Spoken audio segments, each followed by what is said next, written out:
Why is it what you just said strikes me as a massive rationalization? Don't knock rationalization. Where would we be without it? I don't know anyone who'd get through the day without 2 or 3 juicy rationalizations. They're more important than sex. Oh, come on. Nothing's more important than sex. Oh, yeah? Have you ever gone a week without a rationalization?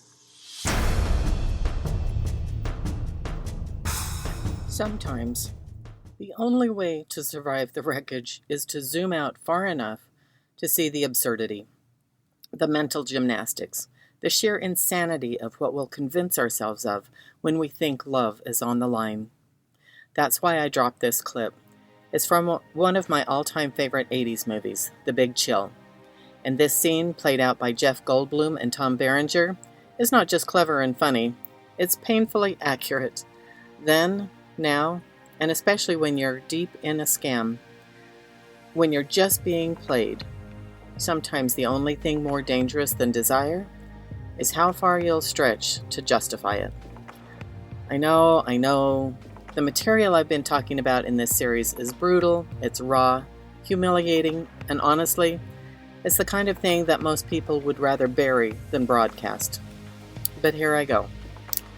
If you'll remember, Pedro reached out to me on March 27th of 2023. Even though we were texting multiple times a day, every day, by the second week of meeting, he was telling me that he loved me. I could tell he wanted me to repeat the same back to him, and although I was entirely infatuated with him, what I felt more was a need to please. I thought it was kind of fast for this type of revelation, but then, the first of many justifications, I thought, if I say it, it may not be true yet, but probably will be in the near future. Besides, I've heard other people knowing from the first time they met they'd be together forever, so I just told him what he wanted to hear. So this rationalization, not just a lie to him, but a compromise I made to myself, a tiny betrayal, dressed up as optimism. A short time later, we did a couple of brief video chats on Skype, but I really only saw him for a few seconds at a time. He told me that for some reason, FaceTime on his iPhone wasn't working. Right. And when we Skyped, he was unable to get our faces on at the same time. 1 second it was his face, the next, just me. This repeated a couple of times, like a really sad magic trick. I couldn't tell you today if this was an AI version of the guy he was impersonating or not.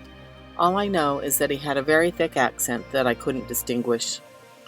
But every day I would receive messages that made me feel like I was the most important person in his life, that he loved me, that he had found his soulmate.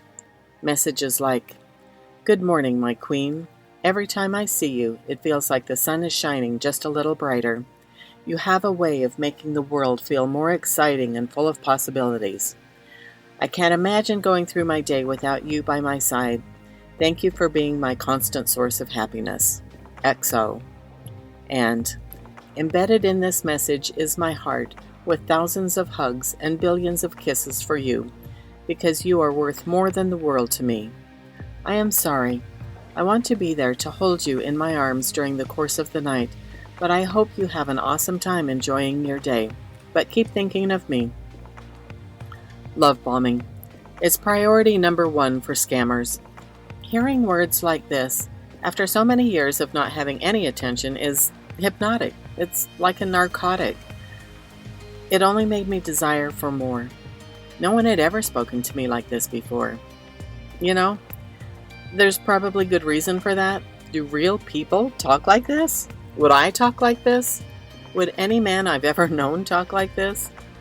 If you've ever received love messages like these, please share them with me. We're building an archive, not of heartbreak, but proof. Proof that this isn't love, it's a script. And if we can decode the script, we can dismantle their whole playbook. Rationalization is what's for breakfast, lunch, and dinner. Do yourself a favor. Don't allow yourself to be sucked into this. These messages are just the prelude to the next phase of their manipulation. Next comes the investment hook. By the middle of April, we were making plans to meet up at the end of the month when he casually threw out the idea that we should go in together on an investment that he had heard about from his friend. He said the investment was lucrative and this would help us financially. Here's how that conversation went. I'm using his exact words so you can hear his English skills. And I want to be clear about this. I'm not mocking anyone who's not a native English speaker. But when you combine this detail with the other clues I'm sharing, you can make your own determination. Pedro: so I'm thinking we should have some investment together, hun. It will be joint investment and you could have access to it because you know I will always be busy to get in there. Me: I'm glad you'll trust me with something like that. Just know I will never take advantage. Pedro: I know you won't, babe. Yeah, that's right, because he already knew the truth about this investment. Me: are you sure you want to start a joint account with me this soon? Pedro: we can invest some grands and see how it works. According to my colleague, he said it's very lucrative and profitable. Like, we both will invest in it, hun. Me: how much do you need me to add to it? Pedro: well, it depends on you, my love, but I'm pretty sure it really help us in the future. It also depends on what plan we want to enroll on. How much do you think will be better to invest, my love? Me: I need to find out more about the specifics of the investment. Pedro: yes, of course, you will have to study about it too. Me: can we figure this all out later? Pedro: I would be glad if we enroll in it, hun, but you will have to review the company to know better about them too. Are you there, hun? Me: yes, I'm here. I just got a bit of an unsettling feeling. Pedro: what feelings, hun? It just seems a bit early to be investing together. Should I be seeing a red flag here? Pedro: this is something that will be of good benefit for us. That's why I thought I should let you know. Seeing a red flag there? Can you better explain to me? It just sounds like a classic scam. Get a woman to trust you and then try to get money from her? Pedro: oh my God, what the hell are you saying? I'm disappointed to hear this from you.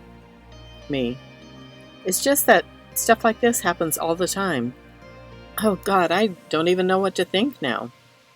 Pedro: I don't need your money for anything. I was only suggesting what would be a benefit for us as couples, and all you couldn't think is this. Me: I know what I want to believe, but this stuff happens so often. Pedro: I'm really disappointed right now. If you don't trust me, what the hell are we doing then? Me: tell you what, why don't you open a joint account in both our names using only your money, since I make about 1% of what you make. Let's see if you're okay taking that risk.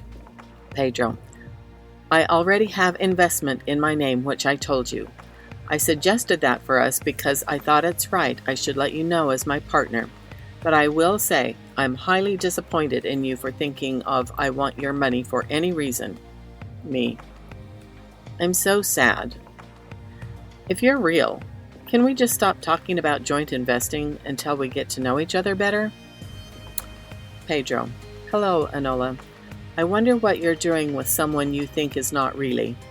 If we don't talk about our future, that means it's not a relationship.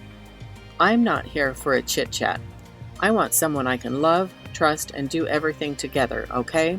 I'm a will-disciplined man, and I don't like people taking me for granted because I suggested things that will help us as a couple. I'm so pissed. Now, when I reflect back on this, I am horrified. I was right all along, but I was so deep in that rabbit hole I couldn't believe my own intuition. I allowed him to expertly manipulate me into thinking that he was really thinking about us and our future together. I thought I knew better. I did know better, but I just couldn't let go of the fantasy to face the truth. I talked myself into accepting his suggestion and just tried to put off moving forward on it for the time being. I was doubting myself instead of him. That's what they count on. Rationalization at its finest, ladies and gentlemen. Have you been here? Have you defied all logic in order to follow your fantasy? Let me know. Email me at romancescamrebellion@gmail.com. If any of this sounds familiar, now is the time to quit beating yourself up. Just start paying attention. Scammers know how to exploit hope. What they count on is silence and shame. We need to break that silence. Join the rebellion. Share this episode. Send your story, and let's turn their manipulations into our ammunition. Until next time, self-compassion isn't weakness, it's resistance.